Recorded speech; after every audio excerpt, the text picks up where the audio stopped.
berjalan di atas air. Siapa? Tuhan Yesus pasti. Oh enggak, Petrus berjalan di atas air. Manusia biasa berjalan di atas air. Jadi, saudara dan saya bisa nggak berjalan di atas air? Mana mungkin, kita manusia biasa. Tapi Petrus juga manusia biasa. Dia percaya pada Tuhan dan dia berjalan di atas air.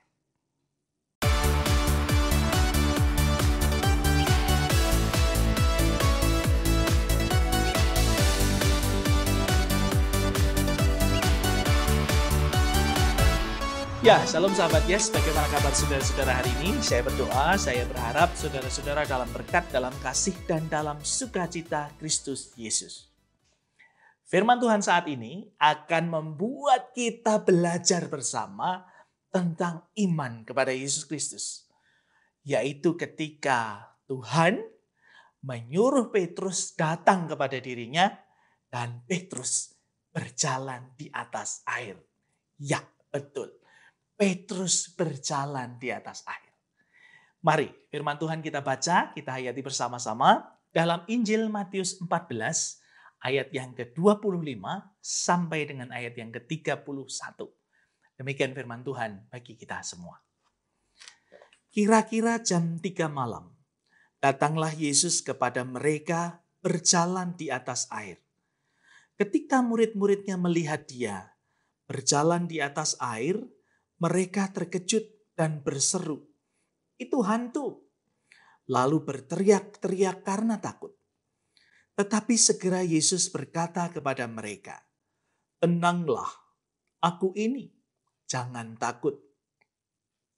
Lalu Petrus berseru dan menjawab dia, "Tuhan, apabila Engkau itu, suruhlah aku datang kepadamu, berjalan di atas air." Kata Yesus, "Datanglah." Maka Petrus turun dari perahu dan berjalan di atas air mendapatkan Yesus. Tetapi ketika dirasanya tiupan angin, takutlah ia dan mulai tenggelam. Lalu berteriak, "Tuhan, tolonglah aku." Segera Yesus mengulurkan tangannya, memegang dia dan berkata, "Hai, orang yang kurang percaya, mengapa engkau bimbang?" Demikianlah pembacaan firman Tuhan bagi kita semua. Berbahagialah kita yang mendengar, merenungkan dalam hati, dan melakukan dalam kehidupan sehari-hari. Haleluya. Sahabat-sahabat Yesus dimanapun saudara berada, tentu kita tahu betul dengan kisah ini. Yesus berjalan di atas air. Ketika Yesus berjumpa dengan banyak orang, Yesus menyuruh para murid-muridnya untuk mendahuluinya ke seberang. Sementara Yesus naik ke atas bukit dan dia berdoa sampai dengan tengah malam. Dan kita tahu, kira-kira jam 3 pagi, Yesus menemui para murid yang terlihat terombang-ambing oleh angin sakal. Mereka kesusahan, lalu jam 3 pagi itu, Yesus menemui mereka berjalan di atas air. Nah, sahabat-sahabat Yesus, saya tidak akan bicara tentang ketakutan. Saya tidak akan bicara juga tentang kecemasan para murid yang diombang-ambingkan angin sakal, yang berada pada ujung tanduk kengerian dan mengalami ketakutan. Saya tidak akan bicara itu. Tapi saya akan mengajak kita melihat lebih dalam bagaimana Yesus berjalan di atas air dan Petrus pun melakukan hal yang sama. Saya mau melihat ini semua dari kacamata iman. Ya, iman yang memampukan Petrus berjalan di atas air. Nah, karena itu sahabat-sahabat Yesus dimanapun saudara berada, tentu kita bisa melihat bagaimana iman kita di dalam Kristus Yesus. Apalagi ketika itu Yesus juga mengatakan kepada Petrus, "Hei, orang yang kurang percaya." Apakah dalam hal ini Yesus mau mengatakan bahwa Petrus tidak beriman? Atau Petrus imannya kurang? Nah, sahabat-sahabat, saya ingin mengajak kita untuk melihat lebih dalam lagi. Betulkah apa yang dikatakan Yesus itu tentang orang yang kurang percaya? Artinya kurang beriman. Apakah ini sebuah sindiran atau sebenarnya Yesus mau meneguhkan sesuatu? Apa yang mau Yesus teguhkan? Nah, saudara-saudara, Yesus mendatangi para murid jam 3 pagi, dia berjalan di atas air. Dan ketika mereka sedang ketakutan, para murid melihat Yesus, menyangkanya sebagai hantu. Kenapa? Ya tentu kita semua tahu bahwa yang bisa melayang, yang bisa terbang, atau mungkin yang bisa berada di atas air, kemungkinan besar adalah dalam tanda petik roh-roh tertentu. Yang mungkin kita katakan, saya setuju dengan apa yang kemudian menjadi ketakutan para murid, lalu mereka mengatakan itu, ya mungkin saja hantu. Tapi dalam hal ini di sisi yang lain, kita mencoba mengajak diri kita untuk melihat bahwa ternyata ketika kita beriman kepada Tuhan, maka iman kepada Tuhan itu juga mengajarkan kepada kita iman yang mengatasi realita, bahkan mungkin iman yang menabrak segala logika bahkan hukum alam. Ya, Yesus manusia sejati, juga Allah sejati, mampu berjalan di atas air. Dan dalam hal ini yang menarik adalah Petrus berusaha mengkonfirmasi ulang bahwa betul yang berjalan di atas air itu bukan yang lainnya, bukan hantu seperti yang mereka tuduhkan. Karena itu di ayat yang ke-28 Petrus berseru kepada Tuhan Yesus, Tuhan, apabila Engkau itu, suruhlah aku datang kepadamu, berjalan di atas air, mendapatkan Engkau. Saudara, Petrus mengkonfirmasi, kalau itu Tuhan, saya pun tentu bisa, saya pun tentu mampu berjalan mendapatkan Yesus di atas air. Dan yang menarik, ini jawaban Yesus kepada Petrus. Di ayat yang ke-29 Yesus katakan hanya satu kata. Datanglah. Ya, Yesus hanya mengatakan datanglah. Dan apa yang terjadi Bapak Ibu? Kita bisa membaca firman Tuhan ini, maka Petrus turun dari perahu, ayat 29. Dan berjalan di atas air mendapatkan Yesus. Oh, luar biasa. Petrus turun dari perahu dan berjalan di atas air mendapatkan Yesus. Luar biasa. Itu yang disebut iman. Apakah Petrus pernah belajar berjalan di atas air? Tentu menurut firman Tuhan ini kita hanya baca sekali dan ini hanya ada di Injil Matius. Di Injil Markus, Lukas tidak. Hanya Injil Matius yang mengatakan ini. Dan yang menarik, Petrus berjalan di atas air untuk mendapatkan Yesus. Inilah yang disebut dengan iman. Tetapi yang lebih menarik lagi Bapak Ibu, ketika kita bicara dengan iman, di ayat 30, dirasa tiupan angin, takutlah ia dan mulai tenggelam lalu berteriak, Tuhan tolonglah aku. Dan di sini Yesus kemudian menjawab dengan luar biasa. Hai, orang yang kurang percaya, mengapa engkau bimbang? Nah saudara, seperti di awal tadi saya mengatakan, apakah Petrus kurang percaya? Apakah Petrus tidak punya iman? Atau imannya kurang? Atau kurang banyak? Atau sedikit begitu? Ini bukan masalah imannya banyak atau sedikit. Ini bukan masalah imannya kurang atau penuh. Bukan. Tapi Petrus beriman dengan logika. Ya, kenapa? Saya mau katakan di sini. Ketika dirasanya angin, tiupan angin, lalu Petrus mulai goyah. Dia mulai tenggelam. Karena ketika Petrus berjalan di atas air, Petrus sebenarnya percaya. Petrus sebenarnya beriman. Dan dia mampu melakukan itu karena dia mengatakan, jika itu engkau, suruhlah aku berjalan di atas air. Maka ketika Yesus mengatakan datanglah, Petrus melakukan itu atas kehendak Tuhan, atas perintah Tuhan datanglah, dan Petrus berjalan di atas air. Ketika angin mulai bertiup, logikanya mulai muncul. Bapak Ibu bisa membayangkan, kalau saudara dan saya berjalan di atas air, diminta Tuhan datang. Lalu kita mulai berjalan di atas air, maka apa logika kita yang terjadi?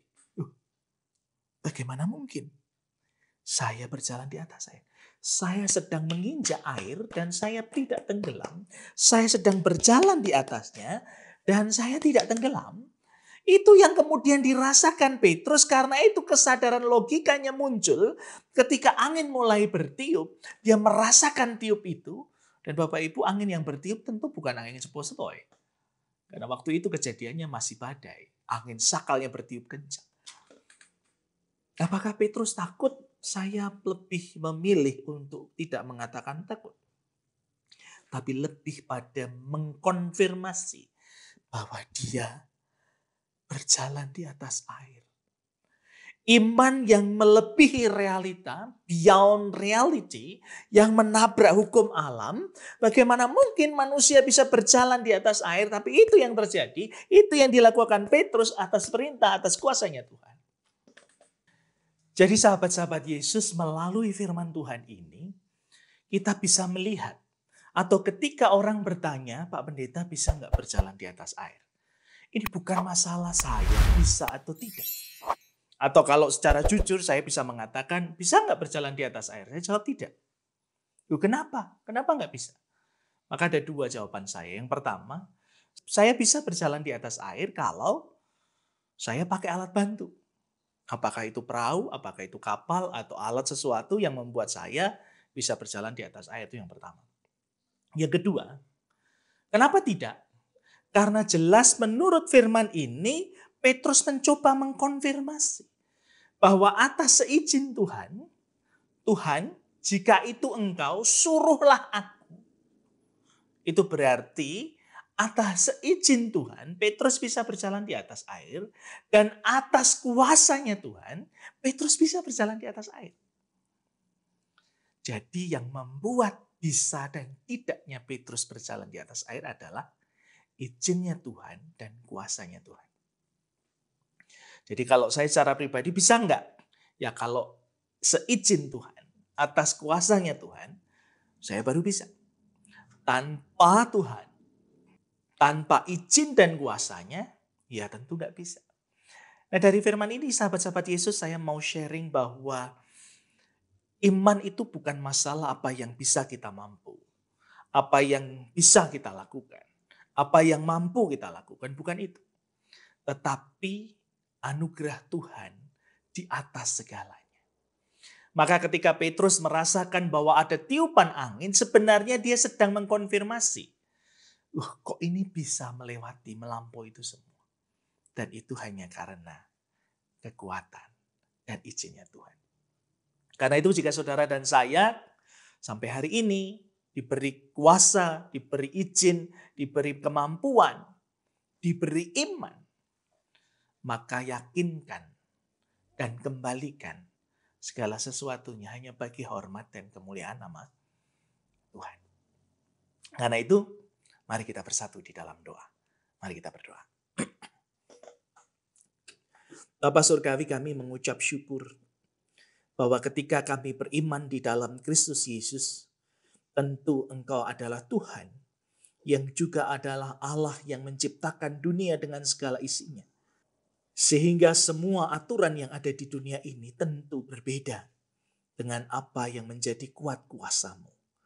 Dan jika Tuhan menganugerahkan kepada kami iman, Tuhan mengizinkan, maka Tuhan juga mengaruniakan kuasa-Mu bagi kami semua anak-anak-Mu.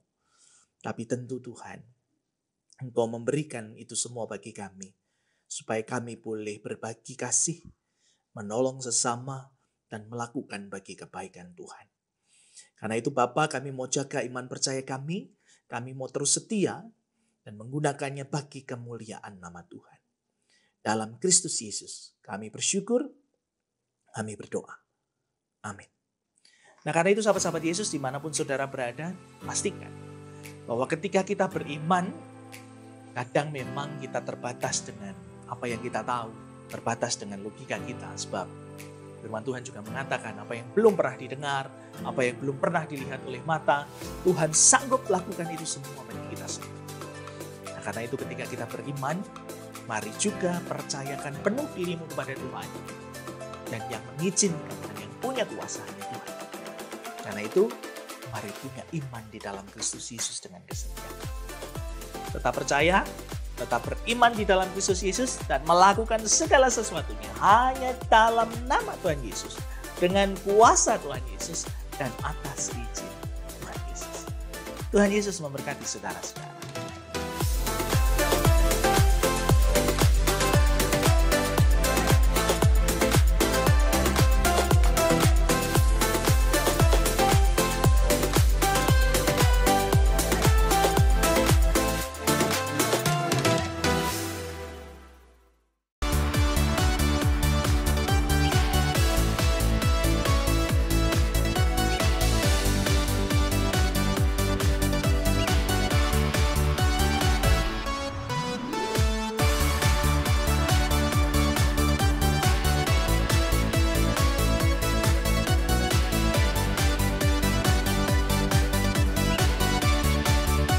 Karena itu sahabat-sahabat Yesus dimanapun saudara berada, jika melalui firman Tuhan saat ini, engkau diberkati Tuhan, engkau merasakan jamahan dan kehadiran Tuhan dalam kehidupanmu, mari bagikan renungan ini kepada teman, sahabat, saudara, dan juga keluarga di mana saudara tinggal. Tetap semangat, tetap setia dalam Kristus Yesus, dan ingat selalu, Tuhan Yesus memberkati saudara-saudara.